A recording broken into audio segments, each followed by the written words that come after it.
cabduqaadir cali maxamed absuge gurbiye iyo 10 jirigan oo ay ka buuxaan maadada ugu halista badan qaraxyada ee baaruudda budada madow ayaa maanta la hor keenay fadhiga maxkamadda darajada koowaad ee ciidamada qalabka sida intaan idin faaleen baa habka qaadista dacwadda xiraali iman hay naga dabageeyo isku xirka gurbiye iyo 10kiisi jirigan ay niisa soo gacan gelisay 10kii bishii 9aad 2023 kadib howlgal ka dhacay deegaanka Daarusalaam oo caasimadda Muqdisho hoostaga gaariga alaabtan waxay ahaayeen 10 caag oo jiirgaan wadooyinku way kala duwan yihiin qaraxyada loo isticmaalo laakiin waxay ahayd qaraxyada madowga ah oo loo isticmaalo waliba mid ugu halis badan 10 jiirgaan ahaayeen gaarigay saarnaayeen waxa laga soo raray beerta Cali Mahdi aanu maana markana geesiyaashii fashiliyay ugu yaraan kiimakadii loo adeegsan lahaa farsameynta 30 gaari qarax ah laguna gumaadi lahaa shacab aan waxba galabsan sidoo uu howlgalkan u dhacay iyo gacan galka dhagar qabaha ayaa laga dhageystay Daarusalaam meesha laga soo galay argada dabadeed dama joognay markii hor gaariga meel uu noo yeelay taliyaha meesha gaarigu ku dhex jiray darawalkana san gaarigu ku dhex jiray meeshan howlgalan ka haynay markii hore wadadan baarayni anaga wadada baarayno ya taliyaha noo yeelay wuxuu yiri gaariga soo raac meesha waa ka bedelina hoos u dhacdhicina gaariga markuu soo dhaqaaqay oo annatana uu gaanahay oo gaariga aan soo fuulayni oo gaariga leelid wadada uu garamar laamaga maadaama gaariga leelid marka darawalka wuxuu yiri inuu gaariga leelid waa muxuu ahaa aan dal maray gaariga markaan cadbali wax soo daba qaadanay waxaan aragnay taarga mudug iyo Puntland isku saaran laakiin mudug aan xasuustaa marka maadaama gaariga laba taarga ay saareed taargadu uu noqday maadaama shaqayn uu noqotay waa soo daba baxnay waa qaween gaariga mar walba oo laami oo saarnaa uu hor jiraa marka Daarusalaam laga soo dhamaado ninkii yaqaan dooglo uu dooman dooglo marka ninkii yaqaan wuxuu leeyahay 3 askari oo jiifa labada askari jiifa hor waa naga soo gudbay askari jiifa uu dubiyaan ku qaban asoo walaal nasi hanta taarabo ya askarta kamida iyo waxbad ku riday saas ay leeyahay ku istaagay gaariga isaga sida daaw qaban waana talameeriyeen kan wuxuu nagu talameeriyay waxaan hoori waxaan wadaa alaabta beeraha lagu bacrimiyo ma ahan alaabtan waxyaabaha qarxa sawiraha ka qaaday saraakiisha iga sareysa u diray waxaan yiri alaabtan haya waxa wada wiil kaligiis oo gaariga saaran yahay qof kale bini'aadan lama socoto darawalkii gaariga waa 10 caagi ahaayeen 10 ay ahaayeen halka yar waxba kuma jirin 10 ka buuxdo dhaansanay magaciisa weydii wuxuu Cabdi Cali Hariida leeyahay taawadaha ila labtaan waxa wada hurgal guduud dhankaadi wuxuu sheegay bergaan iyo jacar meelahaas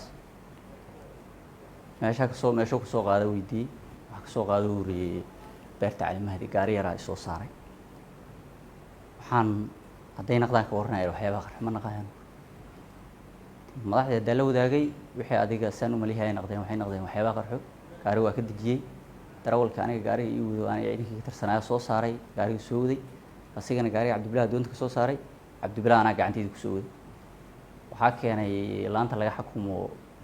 Daarusalaam waaxid tawakkal keenay taliyaasha ay ugu yimideen taliya ku-xigeenkii gobolka Banaadir Nasuuda iyo taliya qaybta bari taliya ururkii aniga xukumayo ururka Duufaan nimanka ku wareejiyay natiijada tijaabo loo diray maadada ku jirta caagadaha ee eedeysanaha lagu soo qabtay ayaa fadhigan waxa kaga jawaab celiyay qabiir ku xeel dheer arrimaha qaraxyada jirgaankan isla noociisa oo jirgaamadan garagariska Soomaalidu taqaana oo noocana oo 10 xabba ay ahaayeen oo buuxo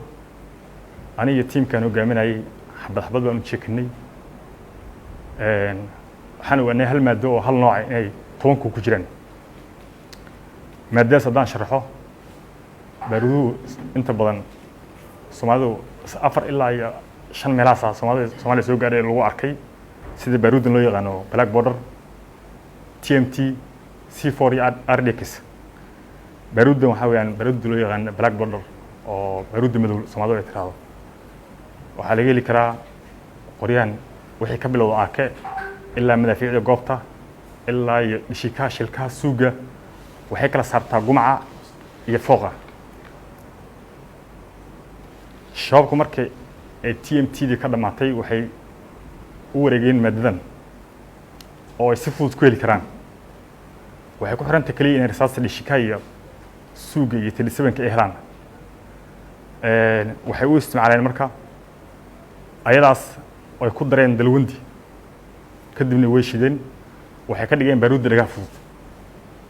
awalna waxay baaruud dhagaa culus ilaa 16kii ilaa hadda waxay isticmaalayaan 99% waxay isticmaalayaan baaruudan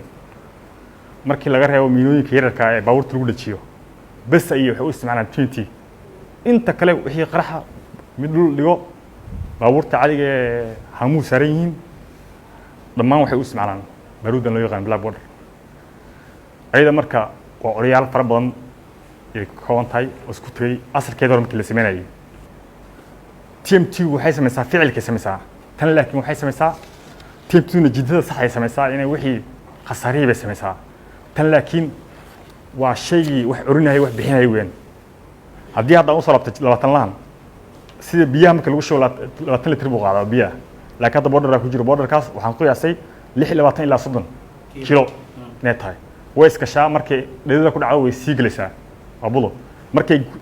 ay ku shubayeen jirgaamadana way garaacaan marka waxaa lagu shubay jirgaanka ku filan yahay haan hore oo 15 iyo haan dambe oo 10 iyo 2 ama 10 laba haan mina sida faras ay u badan yihiin waa laba haan waxay raacayaan mataama yara oo geesay raacayaan laakiin muhiimadda waa haanta hore dhashkabarka ku jirto iyo haan dambe oo gadaalku ay ku xanibaan dhamme Axmed Iimaan Maxamed ku-xigeenka xildhibaanka guud ee ciidamada qalabka sida ayaa guddoonka maxdarka ka codsaday in eedeysanaha lagu qaado qodobadii ay ku soo eedeeyeen xafiiska xeer ilaalinta si waafaqsan 184 waxaa la hor keenay markhaatiyaal nool oo hadlayo isla markaana wadiiqadii la marsiiyay dhaarta ahayd si waafaqsan 182 oo ku dhaartay kitaab jaamaca inay yahay ninkii ay soo qabteen isla markaana ay tijaabiyey sheeyashan inuu yahay sheeyaal halis ah qabiirkii si waafaqsan 185 oo soo hubiyey culayska ay leedahay imugu uu leeyahay dhibaatada iyo sheeyashan haddii la tijaabiyo ama magaalada lagu sii dayn lahaa ama magaalada gal lahaayeen dhibaatada ka gaari karta ama dhibka ayuu faahfaahiyey sidaas daraaddeed qodobada ku aadan inuu markay u caddaatay inuu yahay ka tirsan yahay ururka shabaab qodobo ku wajahayso ama ku aadan qodobka 7aad 6aad 7aad iyo 8aad ayaan ku soo eedeynay waxaa kale oo maxkamadda ka codsanaya maadaama gaariga aan cadeynay in gaari loogu adeegayo yahay al-shabaab uu yahay in qodobka 132 lagu daro maxkamaddana ay bulkiyada kala wareegto iyadoo tixgelinayso laamaha amniga oo soo qabtay laamaha baarista oo soo baaray qabiirkii aan keenay xafiiska xeelaalinta oo si fiican u soo baaray qodobana soo saaray maxkamadda waxaan ka codsanayaa waajibaadka kaga aadan in maxkamadda ay ku xukunto xabsi daayin maxkamadda maansanta qareennada eedeysanaha ayaa garsoorka maxkamadda darajada koowaad la wadaagay iyana difaaca muwakkilkooda khabiirka wuxuu noo tilmaamay waxaanu inay ceerin yihiin waxaan rabaa example inaan usoo qaato wax basiid ah yaanyada iyo basasha iyo saliidda iyo cusbada iyo hilibka iyo waxaas waxa waaye waa qalab markii la isku kariyana maraq ama suugowna ay noqonayaan marka haddii naaqus ay tahay qofna looma isticmaali karo in la dhaho erayada loo isticmaalo qalab qarax laga sameeyo qalab la rabo in magaalada lagu waxyeeleeyo qarab la rabo in la sameeyo maxay ahayd halka kaliya oo la rabay hadday xaqiiqda jirto ama la rabay in wax la ogaado waxay ahayd in dabagal lagu sameeyo meeshay ka bilaabatana la soo helo meeshay ku dhamaatayna la helo qabashadu waxay ahayd qabasho aanba loo dirsaninba operationna kuma imaanin taliya baabuur watayaa baabuur dhaafay sow ii dhaafi karaayaa looga daba tagay eemka ma ahayn in baabuur la joojiyo ujeeddadu ma ahayn baabuur xog wax waday la aado waxay ahayd baabuur iska soo dhaafay sidoo baabuurkan ii dhaafi karaa waa la joojiyey waxaa caddeen u ah xataa in xabad la riday joojintaasi ee uu ku istaagay markuu istaagayna la yidhi hala baaro hala fatasho jirikaankan aniga waxaan la yaabanahay cidda fahmi karta ama isku dayi karta inay gudihiisa fiiriso vegetable oil haddayba ku qoran tahay saliidda oo cuntada lagu karsado vegetableka ah waxaanan aniga garanaynin cid in la siiyo amar ama wax ka ogeed le baari karta ma ogiye caag baabuur saaran oo baabuurkana uu safar yahay oo hal qofna uu saaran yahay sababta keentay in la joojiyo ee la baaro waa mas'alo oo gariib ah waay sidaas darteed marka eedaysanaha wax xiriir ah lama laha alaabtan midda xigtana waxaa waaye waxaan ninkan odayga ah ma laha waana ceeriin alaabtii iyo wixii ka maqneedna lama haayo sidaas darteed difaaceena waxaa waaye in qodobada lagu soo eedeeyana uusan mas-uuliyaddeeda lahayn isaguna uusan ahayn eedaysane sidaas darteed xafiiska xeraalintu waxay ku guul dareysteen si aan shaki ku jirin oo waadix ah in cadeymaha ay usoo bandhigaan 163 iyo 110 cabdiqaadir cali maxamed maxkamadda sharafta leh waxaan ka codsaynaa in xoriyadiisa maanta ay siiso ehelkiisa oo la qadeeyo waxaa waaye qof iska shaqaysto oo baawurley ah maxkamadda waxaan ka codsanaa in xoriyadiisa ay siiso maxkamadda waa maasanta gaashaanla sare xasan cali nuur shuute gudoomiyaha maxkamadda darajada koowaad ee ciidamada qalabka sida ayaana ugu dambeyn fadhigan kaga dhawaaqay inay go'aan ka soo saari doonto maxkamadda dhageysiga garmaqalka dhanka ka ahaa eedeysane cabdiqaadir cali maxamed absuge gurbiye intaas ayuu ku dhan yahay maxkamadda go'aan ka soo saarayso fadhigu waa noo xiran yahay cabdi fataax khiyaar warbaahinta qaranka muqdisho